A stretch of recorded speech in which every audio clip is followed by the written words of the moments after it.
Hi, welcome to Medical Warrior. In today's video, we are going to be focused more on presenting complaints. So what's a presenting complaint? Presenting complaint simply translates into the reason as to why the patient has come to see you in the hospital. Patients come to the hospital for different reasons. One of the reasons could be that the patient has come because of the symptoms they are experiencing. The other one could be because someone has observed some changes in them and has told them about it, and now it has prompted them to come and consult about it. You receive some patients who have come to you as referrals. Others come for medical checkup prior to their employment.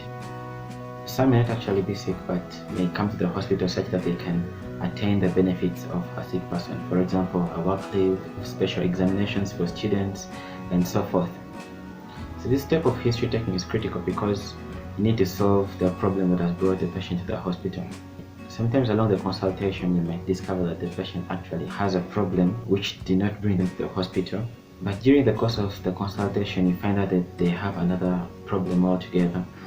So it's a common mistake to shift your attention to the new problem rather than focus on the problem that brought the patient to the hospital.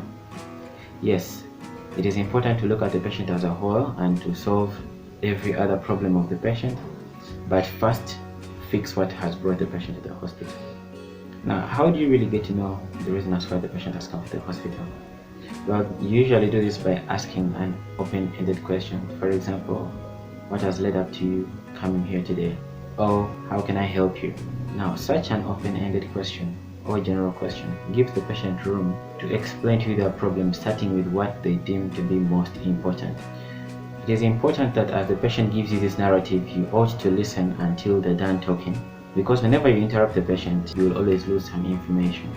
And after the patient has told you everything, go ahead and ask them if there is anything else that they haven't told you. This helps you to exhaust everything that the patient thinks their problem is. Now, after you've done your listening, you need to put this down on paper. It is usually put down in a statement or two. So what do you really put in this statement? 1. What is the problem? 2. Where is the problem? And 3. How big is the problem? 4. How long has the problem been there? For example, a presenting complaint can be severe headache for 3 days. What is the problem? Pain. Where is the problem? The head. How big is the problem? Severe. How long has the problem been there? 3 days.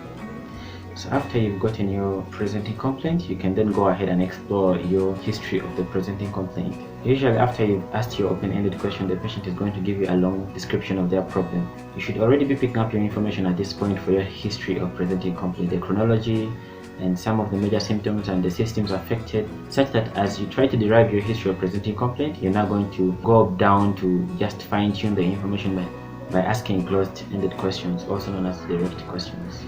Thank you so much for watching this video. In our next video, we shall be talking about the history of presenting complaint. Do help the channel grow by liking the videos, leaving comments behind, subscribing to the channel, turning on your notifications, and sharing the video with all that stand to benefit from it. See you in the next video.